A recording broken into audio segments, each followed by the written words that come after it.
Welcome to the Getting Real with Hillary show.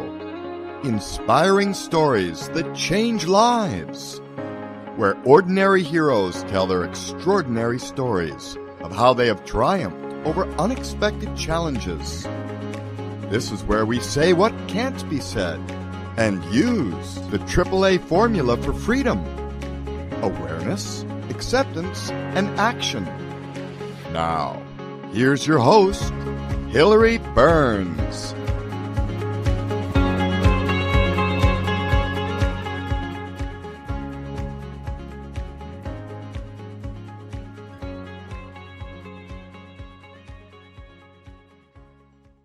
So welcome to the Getting Real with Hillary show. And today I am thrilled to be able to have a great conversation with Bill Cohen, who is an author, an insurance agent, a husband, father, and grandfather. And Bill wrote a book called God's Only Law. And Bill is interested in getting out his message. So today we're going to talk about that message and, what Bill, what he's looking to do with it. So welcome, Bill, and thanks for being on the show. Well, thank you, Hillary. So I know I read your preface and learned a little bit about your growing up life, but why don't you begin at the beginning? And what do you want people to know about your upbringing? Okay. My parents were, my mother was from a Catholic family and my father was from a Jewish family. And so both families went to church and synagogue. And but when my parents married, that wasn't something either one of the two families wanted. So the result of that is my parents were almost not quite anti-religion, but they ignored it. What when you say each of the two families didn't want it, you mean their parents didn't want them coming in? Mm-hmm. Yes. Wow. Catholic family, they didn't want her marrying a Jewish boy, and the Jewish family didn't want him marrying a Catholic girl. So because they knew that the children would not be raised under their religion, and so that's what the problem was. Okay, but it didn't bother your parents, right? Didn't bother them, no. they had other things on their minds. Okay, good. All right. So, go ahead. But my mother's mother, my grandmother on my mother's side, she was the kindest, most wonderful person you'd ever meet in your life. So she went to church every week, and she would take me when we were in town, when we lived there, and then when we moved away, when I would come for the summers, I would go to church with her every Sunday. And I didn't really understand what was going on. The service was part of it was in Latin, the rest of it was in Croatian, so I didn't understand what was being said. People were getting up, kneeling, standing, sitting. It was very confusing, and I didn't really speak the language at the time, so I didn't really understand what was going on. But did you want to go with her? You looked forward to it, or did she make you go? I wanted to be with her wherever she was. Okay. She was just that kind of person that you wanted to spend time with. I mean, when she was cooking, I would be in there with her, and we would cooking. She would talk to me about life and what's going on, but she never really talked about religion or religion or Jesus, because I think in her mind, she just believed everybody should know about it, and it wasn't a big deal, and she was just going to live, the way Jesus asked us to live. So that's the way she lived, and so it was appealing to me. There was no judgment or criticism or any of those things. She just showed me unconditional love all the time. Wow! So that's what drew me. And you weren't finding that in other places? I don't think you find unconditional love almost any place else other than a person that's trying to emulate Jesus. You just don't. People are very judgmental, and my parents were both judgmental. And my father was a very strong person who believed you had to fight for everything you got in your life. And for a while, he was a professional boxer. And before that, he had a sketchy growing up childhood where he didn't believe laws were that important, Oh, So he just did what he wow. So, all right. So with your grandmother, you found this unconditional love that you didn't necessarily find. Yeah, and I didn't with your tie it to the parents. religion. I just Right. tied it to her as an individual. Mhm. It wasn't much later that I started getting the idea there was a connection between the way she loved unconditionally and her belief in Jesus. I didn't understand that at the time. Okay. So I went with her to church because that's where she was going. Yeah. And how long did that last? Like until she died. So until I was probably out of college by then. Wow. Okay. So you kept going. Yeah. I mean, I was only there in the summers after fourth grade. So for most of the time, I was not going to church at home. It was only when I was with her. Wow. Cool. Okay. So you went to college. What did you study in college? Math, computer sciences.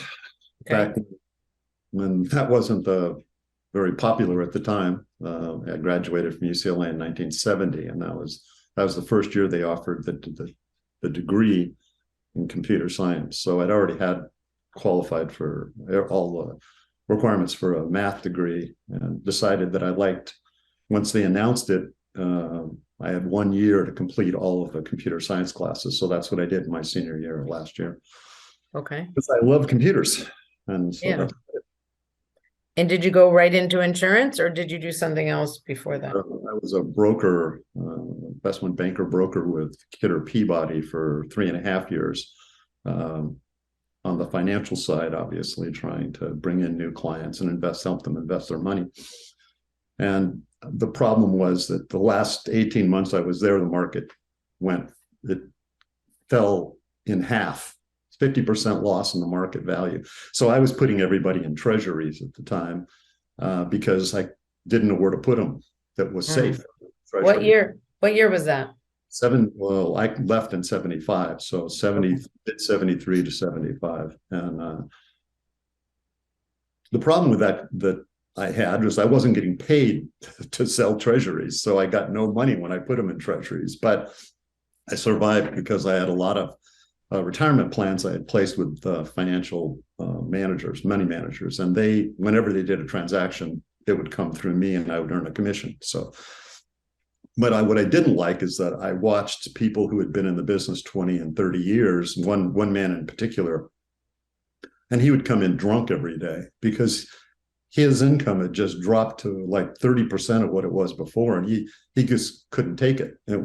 And I didn't like the fact that your income is controlled by, at least back then when it was all commissions, your income was controlled by how much you sold and what the market was doing. So you had no control over what the market's going to do. When it's going down for 18 months in a row, you have to head to shelter and preserve people's capital so that when the market starts to turn, you can get their money back in the market. So I decided it was time to leave, and I looked for something that provided a better alignment between my effort and the income that I would earn. And insurance did that with residual income. So, wow. So is that when you went to State Farm? State Farm. Is that when you went there? Allstate's a bad name. Sorry. I'm actually with Aflac, so you guys are all the same to me. You're not us, you're the same. So well, because you never had State Farm. No, I never did. So you went right to them? I did. Or you didn't go back to school or anything? No. I had more, double degree. Actually, right out of college, I worked 1 year as a systems analyst, applying my degree, and I hated the fact that I loved the work, but I hated the fact that I only saw 4 people all year. I'm a very outgoing person. I want to interact with people. I don't do well when in an enclosed environment for long periods of time. I have to have a lot of stuff going on, and insurance provided, actually being a stockbroker provided that also, because you're constantly talking to people about their lives and everything about their lives. So you learn a lot, and you get your relationships get intimate, and that's good. Hmm. Insurance was the same way. So Okay. So then I read something about you getting interested in philosophy. When did that, was that while you so were selling insurance? Gail and I got married, and we had two children, and the children were like 6 and 8 or something like that. And I'm sitting in the kitchen having my coffee in the morning, reading the newspaper, which I had made that was kind of my habit to do every day. And I'm reading it, and all of a sudden I'm thinking about my children. I'm responsible now for somebody else's life, not just mine. And I started noticing that it was the same problems every day, every week, every month, every year with different names, same problems: lying, stealing, killing, the same Oh, thing. in the newspaper. You're not talking about your kids. I was like, wow, that's awfully young. They're young at this point. They're just having fun, and that's it. It's all about fun, man. You meant in the paper. You're reading in the paper. Yeah, Okay. so I'm going, well, I need to do something to make a difference down the line for my children so that they can have some kind of a life that's better than what I'm seeing every day in the newspaper. And I didn't know exactly where to go, because you can be very charitable, and you can go to do charitable work and everything, but it might be in exactly the wrong thing. You think it's you're doing something positive, but it might not be. So I decided, well, what would be a good society, and what would good life look like? And I thought, who better than the philosophers who have devoted their whole lives to try on that question to start with? So I just started reading the philosophers again, and I'd read some of them in college, but I decided I was just going to start at the beginning with Socrates. Well, Plato was writing, but Socrates stuff, and then all the way through, and it was all very good, and there was a lot of good and bad in through the years of the different people, René Descartes or whoever you want to read. But when I got to the modern day philosophers, there was one that startled me a little bit. So his name is C.S. Lewis. And he was an Oxford scholar, and he wrote a lot of children's books that are very good, Chronicles of Narnia. But I read a book called Mere Christianity. And even though I had experimented a little bit with religions when I was in college, usually related to the girl I was dating at the time, her religion, to try to find out, is this something I could live with or be happy with? Or anyway, he wrote a book called Mere Christianity. So I'm reading this book, and he has a paragraph in it that when I read it, I go, something is very strange here. I'm feeling something I haven't felt before. And in his paragraph, he says, don't treat Jesus as a good person or somebody with good moral knowledge. He didn't give us the choice of that. He said he was the Son of God. So he was either the Son of God, a lunatic, he's an egg or something, or he's trying to gain some advantage by, deceiving us in some way. It's one of those three choices. And he didn't live his life like he was a lunatic or trying to gain anything personal from it. And when I read that, I go, that makes sense. So then I started thinking about my grandmother and the way she was living her life. And then I started tying the fact that she lived her life in alignment with what Jesus said to do in the New Testament. And so then I decided what I need to do is read the Bible. I've never done before. And so I read the Bible.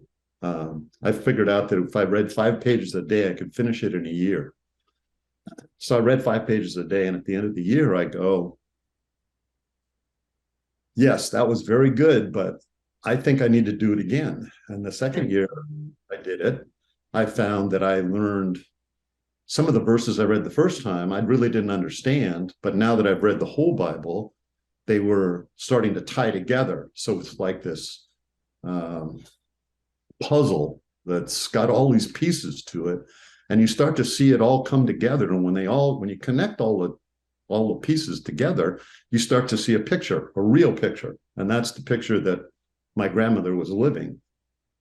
And the picture is the way Jesus told us to live. in this life, and to spread his message. Because by living it is how we spread it. That's how I got it from my grandmother. It wasn't because she told me about Jesus or read stories to me or had me read the Bible. It was because she was living it. She was giving me unconditional love. If I did something wrong, she would tell me it was wrong, but in a nice way, in a loving way. And I would learn from it. And, I made a lot of mistakes. She had a change drawer. She kept loose change in. By the way, just the background, my grandmother, her husband, my grandfather, was a steel worker at the railroads for 40 some years. They came from Yugoslavia. They had nothing when they came. They lived very, what I would call lower middle class or poor, upper poor kind of lifestyles. She had 3 dresses, 2 that she wore during the week and then 1 to church, and that's it. They had 1 car, but they didn't have it until probably they were in their 40s or 50s. And that's it. And they had their house and they paid their house off. So I remember them burning the mortgage. They would send money back every month to Yugoslavia to the people that were living in the villages they came from to help them because they were suffering financially and, struggling. And even though my grandparents weren't making a lot of money, they were making enough money so that they could feed themselves, do some donations to church, and still send some money back. But they didn't do vacations. They didn't do travel. They didn't do all those other things. But they weren't like victimized by it or martyred by it. Not at all. It's what they wanted to do. Yeah. They had a truck drop 2 tons of grapes in their driveway every year, and then they would crush them themselves, and they had barrels in their garage where they filled them with wine, and then they aged the wine. So they had 4 years worth of kegs that you'd go for the first year, second year, third year, and the 4th year you'd drink it. Wow. It's like the I Love Lucy. Did they smash it with their feet? No, they had they had a crusher, a small hand ground. Yugoslavia, that's where they made. Then should have made wine, and sure they raised their own rabbits. They raised their own chickens. Wow. They smoked their own meats in the backyard. She had a vegetable garden, small little lot in Los Angeles, but she did all these things in her little yard. So anyway, I got to see that. Yeah, it's about loving unconditionally. And so the more I read the Bible, the more I saw how in the Old Testament God was trying to tell us how to live. We were choosing to live in rebellion, but he kept on, and he kept all during that time of the Old Testament. There were prophecies up until the last 400 years. And then God stopped talking through the prophets. But before that, the prophets were all saying what was going to happen, what was going to happen, what was going to happen, so that when Jesus finally came, we would know who he was. Unfortunately, the Jewish religious leaders were threatened by him because the message he brought was totally different than the message they brought. Don, do you want me to continue with this part, or? Well, yeah, I mean, it would depend where. I mean, obviously, your grandmother being that way, and then something, triggered something in you that she had something here, and so the Bible was then kind of growing it or fertilizing this thinking. Right. So then where'd you go with it after that? Did you live it? Would you say you were living it with your kids? Were you living unconditional love? Before that, no. Okay. No, because you don't until you really understand what unconditional love is and not judging other people. You don't live it. We think we live it, but we think we're good people. We're better than the other person out on the street, right? The reality is we're not.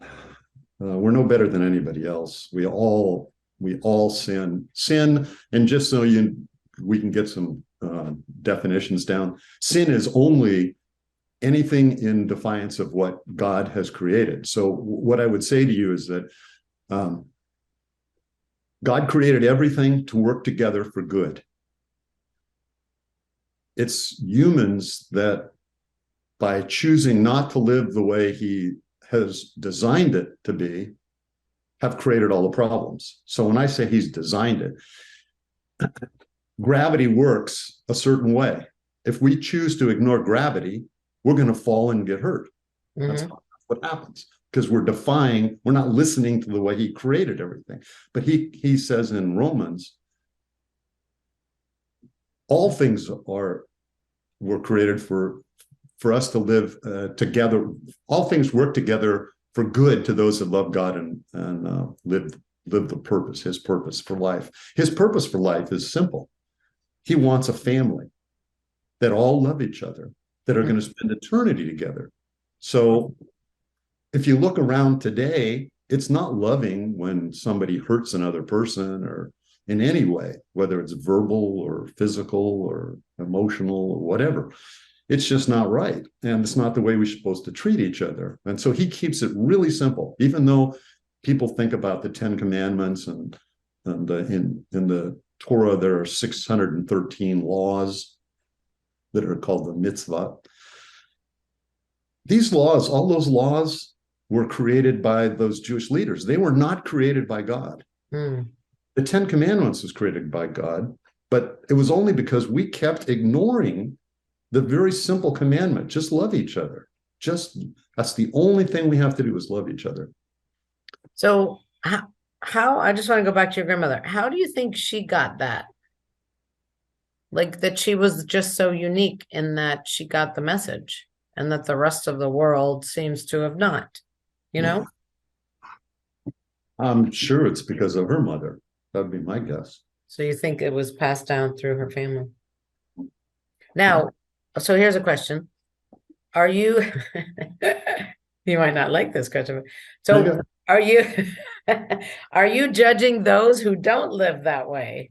No, it's not my job to judge anyone else. Okay. I just wanted to ask if you thought it was wrong that we're not all living that way. No, okay. Because I don't live perfectly, as much as I try to. Every year, in the book, I've got a little example of this.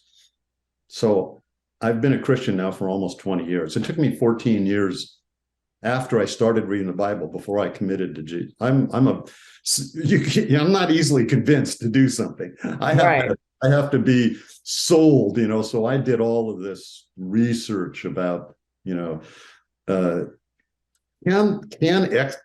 Genesis be correct? Could God have created this world in 6 days? And what about all of these, these things in archaeology? And what about all these things these scientists are showing us in the layers? See, this is hundreds of millions and I had to go through all of that stuff. But what about that? Could God have created? Like, what did you come up with?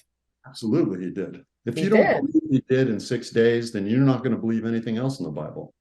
And it's only that the Bible keeps people have attacked the Bible, because if you don't want to live the way God wants you to live, in other words, if you don't want to love everybody unconditionally, which means even enemies, even the people that do mean things to you, love them anyway. If you don't want to do that, then you're going to figure out some way to attack God and attack the Bible. And so it's been throughout history, they've attacked all kinds of things. This is just one area, the 6 days, which he fully describes. And it's not like this is any big thing. You can read it in just a couple of chapters of the first book. But so you went back and said, yes, you took 14 years to prove it. Correct. Yes. Wow. That's amazing. Like the Hittites is an example. In the 1800s, they were criticizing the Bible because, there's stuff in the Bible that isn't true. They're talking about people called Hittites. There were no such thing as Hittites. And then in the late 1800s, 1890s, a man found some things that had Hittites' name on it. So archaeologists started coming. And about 10 years later, 2 archaeologists found 10,000 scrolls that we're telling about the history of the Hittites. Wow. And that's just one example. I mean, there are hundreds of these kinds of examples where we're constantly trying to say God's wrong. And that's just us. I kind of divide our lives into three parts. I think the first part, we live in rebellion. So I'd say that's what I did. I was living in rebellion until my kitchen experience, if you want to call it that. Mm-hmm. And then I started reading the Bible. And so I'd be entered what I would call the second phase. So the second phase is where I'm wrestling with God.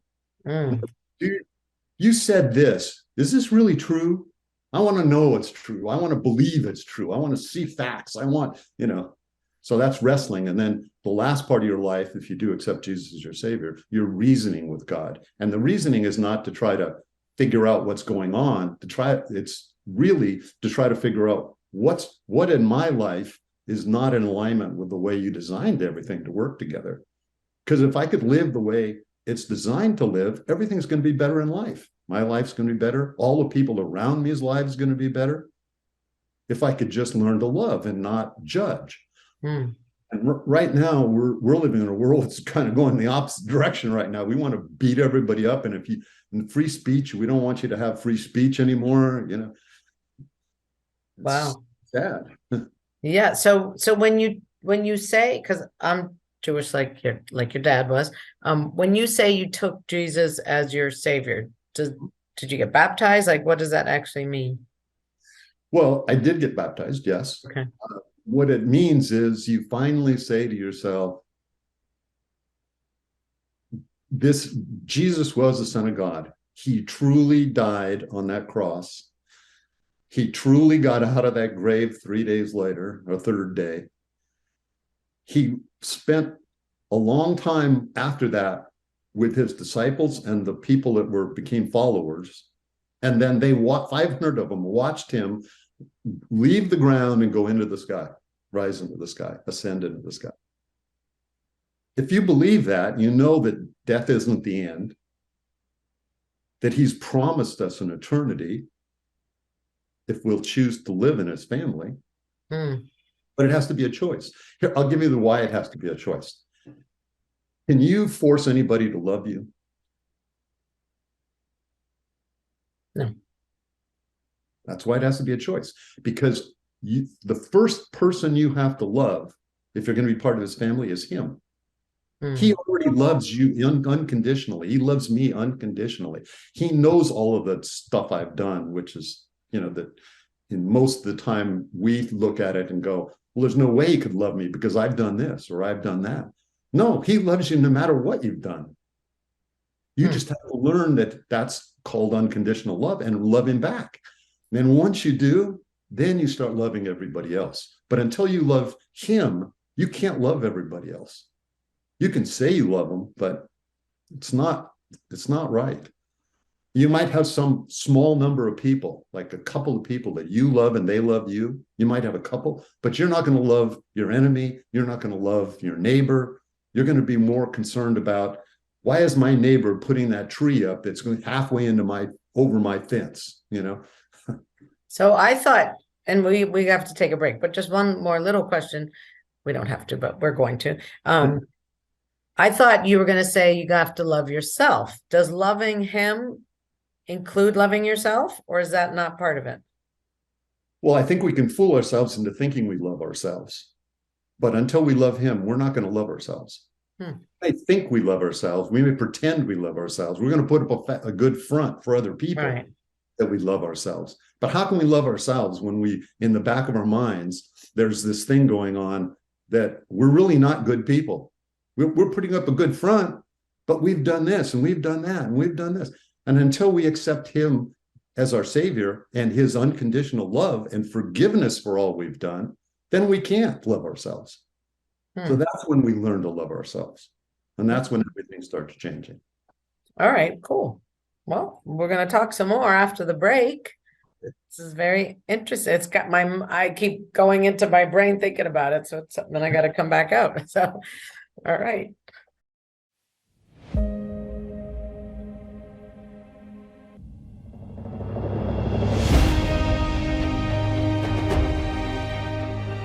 Are you inspired? Are you living a life story you are proud to tell? Are you actively pursuing and creating the life of your dreams? If not, you really need Hillary's AAA program for freedom. Just visit gettingrealwithhillary.com and schedule time with Hillary today. All right. So I'm going to skip to the end here. What would you want your legacy to be? I mean, obviously you believe this, I think it's a unbelievable message. I know you said you didn't want to make money from your book. What is it that you want to do? So one of the things that one of the parables in the Bible talks about what you want at the end of your life to be like. And the words that I want to hear are well done. Well done. Okay. So I think God is misrepresented in this world. I think people see him as somebody that is controlling and has all these rules and laws and all these other things. And all of that is not true. It's just the propaganda that's being disseminated in our society. So what I would like people to do is to read the Bible for themselves. That's really all, because once I started reading the Bible for myself seriously, that's when things changed. So in the Bible, in the small book that I have, in the Bible, there are so many different places where he says it's so simple. Everything is all about love, period. It fulfills he says it fulfills the law and the prophecies. And I can give you verse after verse after verse. I'll get to them, but it's that simple. It's not, when they came to Jesus and they were trying to trap him, the religious leaders at the time, they kept trying all kinds of different things. One of the things they did was to say to him, well, then why did Moses give us the law of divorce, the letter of a divorce, which is in their 613 laws. And Jesus' response to that was very interesting. He didn't say,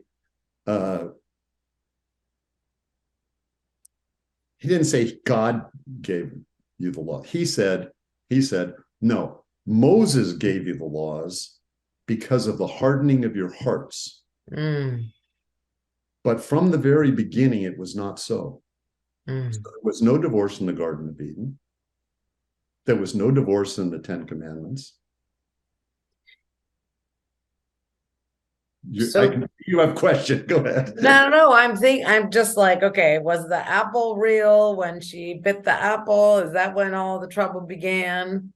Well, if you think about it, the apple is just the reality is the serpent said, God didn't really say. And that's all that I'm talking about here. In our society, people are believing what the serpent is saying rather than what God is saying. Right. God has kept it very simple from the very beginning. Just love everybody. It fulfills all the law and commandments. But if God created us, why did he create us to have that part of the brain that believes the serpent? Because he has to give us a choice if we're going to love him. Otherwise, we'd be robots. He just could create a bunch of robots then. You have to love him. You don't have a choice. So if he's going to give you a choice, then the first one that he created the angels also. And that angel, Lucifer, he gave a very high position to. And Lucifer was the most beautiful. He was talented. He was given high pride. And what did he do with it? He just started to say, oh, look at me, look at me, look at me. That's the problem. He thought he was going to be better than God. He could replace God. And so that's why all through history, he's continuing to try to do that to us. Now, a lot of people don't believe in the devil, but if you believe in God, you really believe in God, you know that there has to be a devil. There has to be something out there giving all of this evil stuff. Adam and Eve, before the serpent talked to Eve, they were living fine. Everything was perfect. It just seems like if God is so good and about love, why create the Lucifer? Why, like, He didn't create Lucifer to be the devil, Satan. He created Lucifer with the same way he created us. In that, in that, I'm saying he gave him a choice. You can love God and serve him.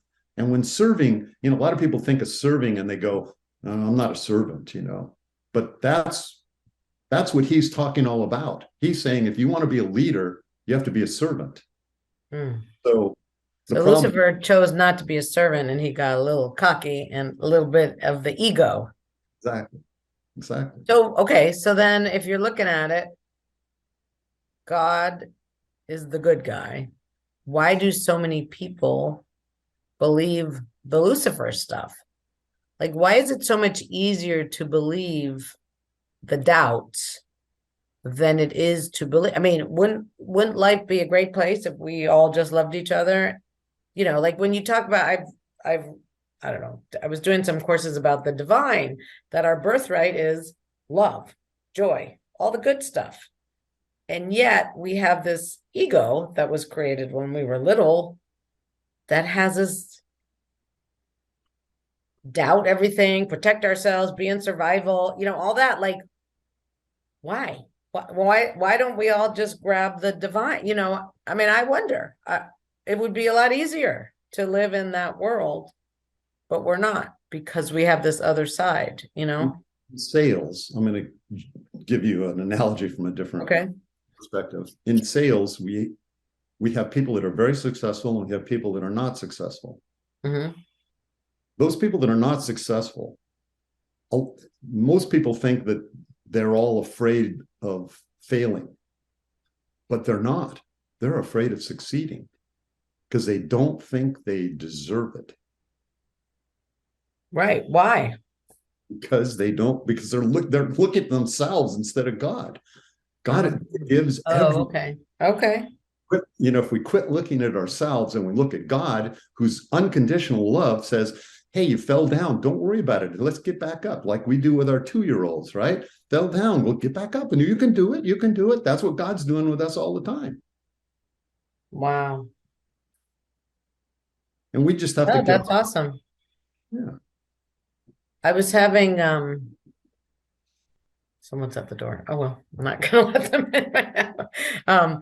I had a reading. It was a tarot card reading, and this woman was telling me, like, stop being so focused on yourself. Like, stop trying to get validated by others. Just have it from within and open yourself up to the world. Like, take care of other people. And it seems so obvious, but you don't see what you don't see. And it is about, when they talk about elevating the planet, I believe that's what you're talking about, just with different words. And it is accessing love. I mean, I believe we're all part of one big family, one big world community. And if we all loved each other, there wouldn't be wars or fighting. You could have your own opinion and you wouldn't be like the asshole, for believing in something else. I mean, I think that's what I believe, but I think it's the same thing, just coming at it a different way. What do you think about that?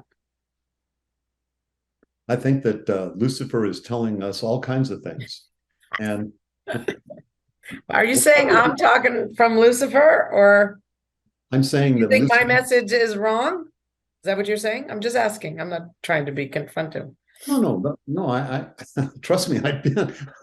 I still have doubts and confusions and stuff. So but I think Lucifer tells us all kinds of things, just like he told Eve in the garden, that anything that leads us away from Jesus and God, that's his whole goal. So anything that he can put up as a false or artificial or opinion or an idea that in some way leads you away from Jesus and God and the Bible, it's not going to work. It's doubt, right? Doubt is what When the doubt comes in, that's when, Exactly. right? That's exactly what it is. It's the doubt. It works. It works. It works. And it's all comes back down to ultimately what he'd like you to do is focus on yourself. He would like you to look at yourself and pretend, put up this false front that you're perfect and everything's working great and everything. And it can't work that way until you accept God's love, unconditional love, and forgiveness, because then we can forgive other people. Mm. Because he says in the Bible, tells us, forgive as we forgive our trespassers. That's the prayer Jesus taught us to say. And the reason he's saying that is because you don't really forgive people until you understand that you have been forgiven by God. Mm. So, okay. So do you find when let's say you step into, I'll call it the God thing, and you're in that love and all that, and then someone keeps knocking on the door. It's like, oh, so, and then you step in and you're there, and then something causes the doubt again, and you kind of step out, and then you just go back in again. I mean, does that happen to you, even with all your 14 years of, Well, it's 14 years of that, and then 20 years since then. So, wow. But yes, there's a process. When I told you the 3 parts of life, rebellion, that's where I was in rebellion. Basically, I wasn't quite an atheist, but close to being an atheist. And then you get into this period where you're an agnostic. You think there's something out there, but you don't know exactly what it is. Might be a God, might be a, whatever. Yeah. That's when you're wrestling with God. Are you real? Are you real? And that's what he did in the Bible. He wrestled with God, and God took his hip joint, dislocated his hip as he wrestled with him. So the point of that is that we wrestle with God until we understand who he really is. Accept his love. We have to accept it. So it's not like I could give you a present. But do you accept it? Like if you really accepted it, why do you then? Because I'm human, I'm not perfect. Right. I'm going to but there's a process called sanctification. So what happens is when you accept Jesus, that's justification. Jesus is going to take your place for all the sins you've done in your life. All of those are gone because he's going to take your place. Not only the ones in the past, but the ones in the future, all the way until he comes back. So all of your sins, he's covering them, is the way I'd like you to think about it. Throw a blanket over all your sins. Wow. A blanket of Jesus, his real love. And I was going on a thought there, and now. Oh, sorry. Okay. Sanctification. So sanctification is a process where from the day that you become committed to Jesus and give him your love in return for the love he's offered you, from then until the time you die, you're constantly in a process called sanctification. And keep it simple, what that process means is more of your life is lived with Jesus, as Jesus, than not. So eventually the goal is, of course, is to live your life reflecting Jesus to everyone else. So when somebody sees you, they see Jesus. Now, you're not physically Jesus, but they see Jesus's love. They see his caring. They see his forgiveness. They see all those things. And it's going to change. And so it might be 1% when you first accept him as your savior, but it might go to 40% or 50%, but you're always getting better. And so I was going to give you this little example, and it's in the book. There's a street that goes from the freeway down this hill, and it's a 1 lane in each direction, except there's one street that has a light on it that intersects it, it tees into it, and that goes to a hospital. At that, a couple hundred yards on either side of that light, it goes from 1 lane to 2 lanes. All right, so years I'm driving down this road, and it gets up to that section. It gives me a chance to pass somebody. Now you guys going 5 miles under the speed limit, I can get by 2 or 3 cars and pull back in before it goes back down to 1 lane. I'm reading the Bible one day and I'm thinking, is that really loving my neighbor, why would I want to cut two spots in front of him just because we got 2 lanes instead of 1 because of some weird design flaw, in my opinion, on that intersection? So I thought, oh no, that's probably not right. I'm going to stay in my 1 lane and not pass those 2 cars. I'm trying. This is sanctification. I'm saying, would Jesus do that? No, I don't think so. So I'm going to stay in my 1 lane. So I stay in my 1 lane, and then cars are passing me on the right. They're getting ahead of me now. I'm getting right. I'm not happy about that. Yeah. And they go, hey, get back there. And now it's cutting back, and I'm going, wait a minute, why are they doing that? I'm mad at them. And then I'm thinking to myself, wait a minute, is that really the right thing to do? Get mad at them for doing what I had been doing all these years? Right? So I forgive them.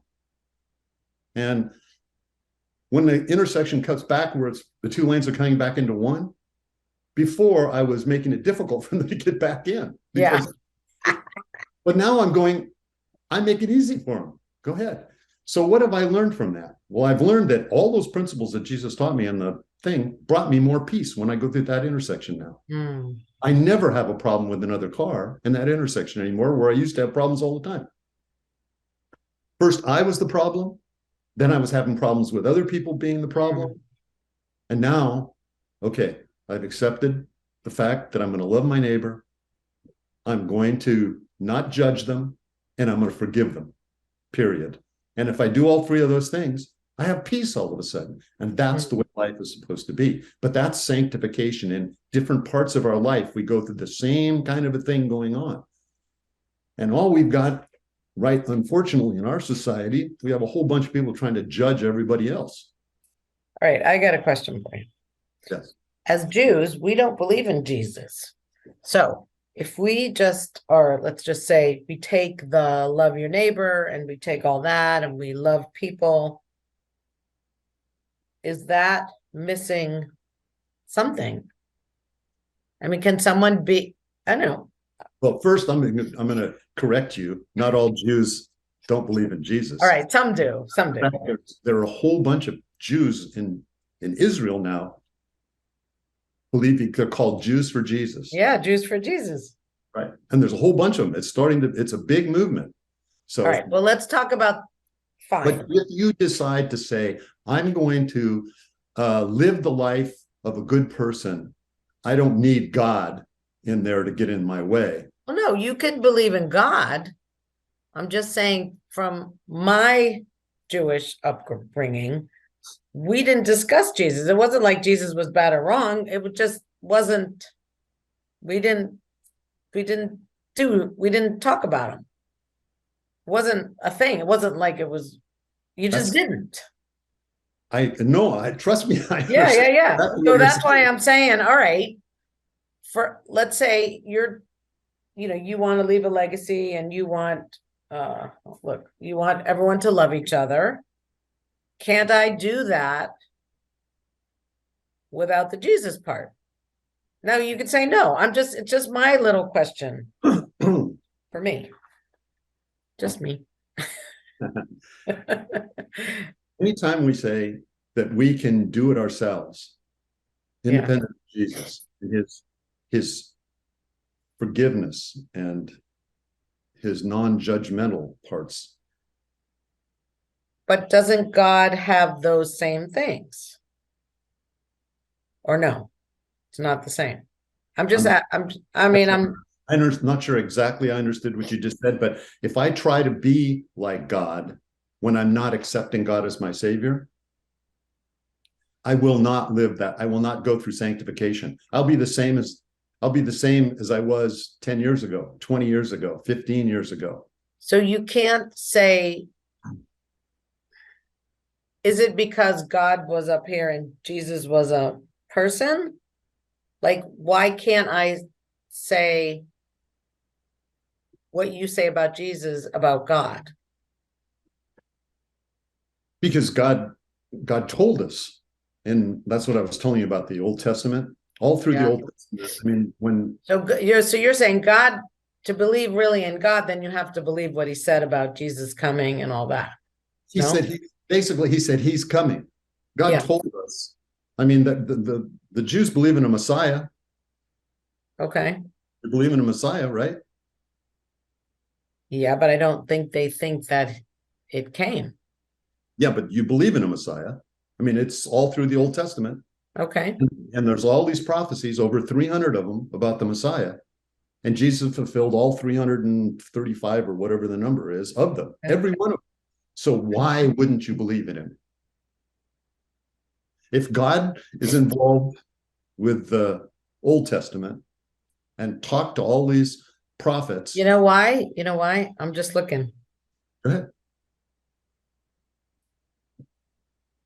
Because it would feel like I mean, this may sound nuts, but it feels like I'm betraying like my family and my ancestors. Well, but it's not like they ever said don't. It was just well, I don't even know if they would think that. I don't know. I'm just looking in my own self. Why would I not? When and we have 3 minutes, just so you know. Geez, we probably have 2. Yeah. No, but this is good. It had me look, and you're having me thinking. So, well, if I can keep it simple, then, and if I only have 3 minutes, I have to keep it simple. Yeah, if you believe in God, the Old Testament, and God in the Old Testament talked to the prophets and told them that he's going to come in person in the form of a Messiah. And he told them all the things that are going to happen. And all those things happened with Jesus. Why would you not believe that? And the reason that those people at the time didn't is because those Jewish leaders at the time, they were living lives of luxury. Everyone else was in poverty. They were in luxury. And this person was going to turn their world upside down. And they believed in their own comfort more than they believed in their own Messiah. That's the problem. Okay. But you've got a whole bunch of people now in Israel who are converting. Okay.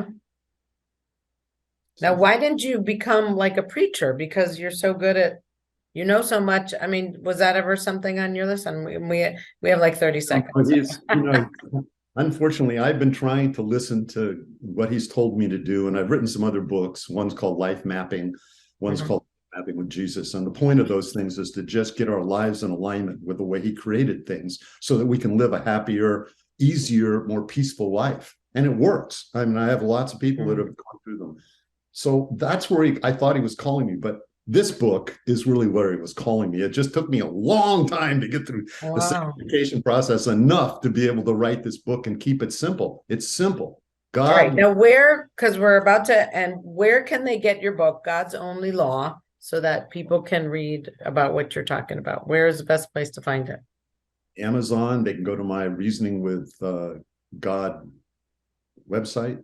Okay, so Reasoning with God website, Bill Cohen. www.reasoningwithgod.com, or they can write to me, bill@reasoningwithgod.com. Okay, awesome. Any of those places. All right. Well, thank you for spreading the message. It was a fast hour, Hillary. Yeah, thank you for answering my personal questions. That was very good. I mean, I love it. I love your message. I love what you're doing. And thank you for taking it on for the world. Thank you. And I will tell you, wait, what did you want to hear? Good job. Well done. Well done, Bill. Well done. Thank you, Hillary. Thank you. Anything you want to say if we have 10 seconds?